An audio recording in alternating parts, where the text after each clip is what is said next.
Head অফিসের বড়বাবু লোকটি বড় শান্ত, তার যে এমন মাথার ব্যামো কেউ কখনো জানতো? দিব্যি ছিলেন খোশ মেজাজে, চেয়ার খানিক চেপে একলা বসে ঝিমঝিমিয়ে হঠাৎ গেলেন খেপে। আতকে উঠে হাত পা ছুঁড়ে চোখটি করে গোল, হঠাৎ বলেন, গেলুম গেলুম, আমায় ধরে তোল।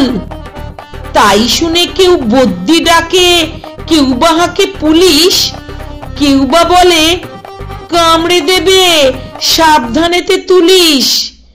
ব্যস্ত সবাই এদিক ওদিক করছে ঘোরাঘুরি। বাবু হাঁকেন, ওরে ওরে আমার গোপ গিয়েছে চুরি। গোপ হারানো আজব কথা, তাও কি হয় সত্যি? গোপ জোড়া তো তেমনি আছে, কমেনি এক রত্তি। সবাই তারে বুঝিয়ে বলে সামনে ধরে আয় না, মোটেও গোপ হয়নি চুরি, কখনো তা হয় না।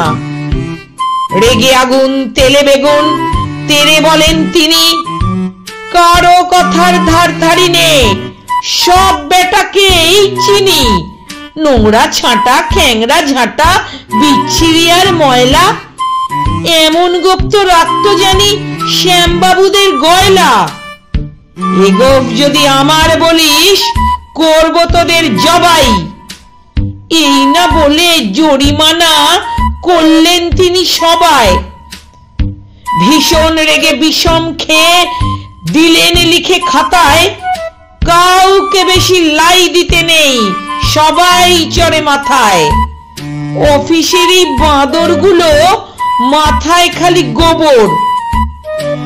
গোপ চোরা যে কোথায় গেল কেউ রাখে না খবর।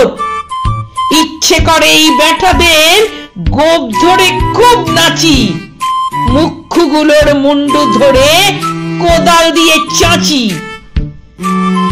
গোফকে বলে তোমার আমার, গোফ কি কারো কেনা? গোফের আমি, গোফের তুমি, তাই দিয়ে যাইছি না। গোফের আমি, গোফের তুমি, তাই দিয়ে যাইছি না।